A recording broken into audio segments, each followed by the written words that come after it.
আসসালামু আলাইকুম রহমতুল্লাহ বরকাতুহ। সম্মানিত দর্শক, আপনারা দেখতে পাচ্ছেন আমার এখানে একটা জানাজার নামাজে আমি হাজিরা দিয়েছি। জানাজা নামাজ আদায় করার জন্য এসেছি আমার মসজিদের মাঠ প্রাঙ্গণে। এই জানাজার নামাজ, এখান থেকে আমাদের অনেক কিছু শিক্ষণীয় বিষয় আছে। প্রথমত, আল্লাহ পাক রব্বুল আলামিন পবিত্র কালামুল্লাহ শরীফের মধ্যে বলেছেন, কুল্লু নাফসিন যায়িকাতুল মাউত, অর্থাৎ প্রত্যেক প্রাণীকে মৃত্যুর স্বাদ গ্রহণ করতে হবে।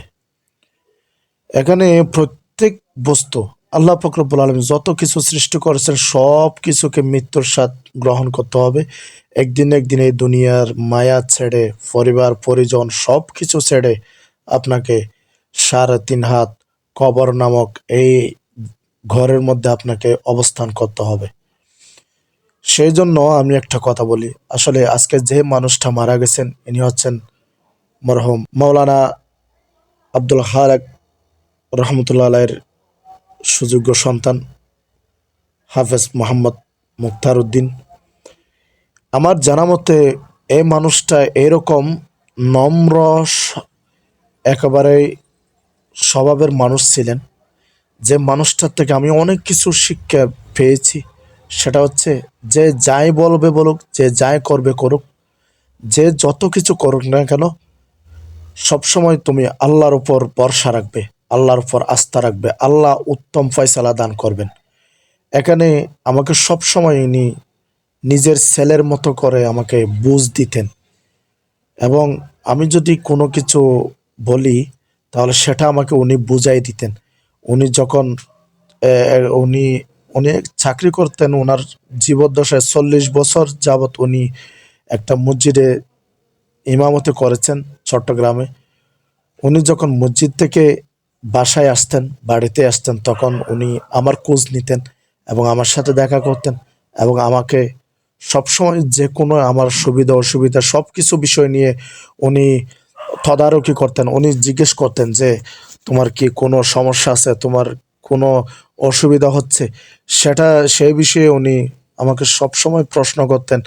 যে আসলে এরকম একজন নম্র স্বভাবের মানুষ, এরকম একজন ভালো মনের মানুষ আশা করি আর আমার জীবনের মধ্যে আমি আর কখনো কাউকে দেখি নাই। যে ওনার আসলে কি বলবো, ওনার জীবদ্দশা আমি যতটুকু জেনেছি, 40 বছর জীবনে উনি কখনো কোনোদিনও ফজরের নামাজ কাজা করেননি। উনি ফজরের নামাজ জামাতে উনি নিজেই ইমামতি করেছিলেন 40 বছর পর্যন্ত।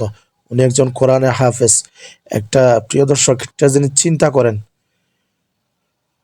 ওনার অনেক কিছু আছে, ওনার অনেক ভালো গুণ আমি দেখেছি আমার জীবদ্দশায়। আমি অনেক কিছু দেখেছি, আমি আমার জীবনে ওনার থেকে অনেক কিছু শিক্ষণীয় বিষয় পেয়েছি, যেটা আমার জীবনে প্রতিটা কদমে কদমে আমি ওনার কথাগুলা আমি আমার জীবনে প্রয়োগ করতে গিয়ে আমি অনেক ফলাফল পেয়েছি। বিশেষ করে আমি একটা কথা বলবো যে, ওনার আরো পরিচয় আছে। উনি হচ্ছেন মরহুম কর্নেল আইয়ুব কায়সারের বড় ভাই, শ্রদ্ধেয় বড় ভাই। উনি দীর্ঘদিন অসুস্থ ছিলেন, প্রায় 1 বছর খানিক অসুস্থ ছিলেন।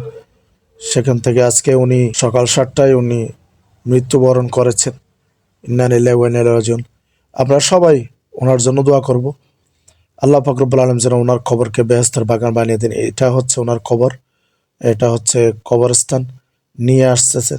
আমি আমার জীবনে প্রথম ওনাকে কবরে রেখে আসলাম।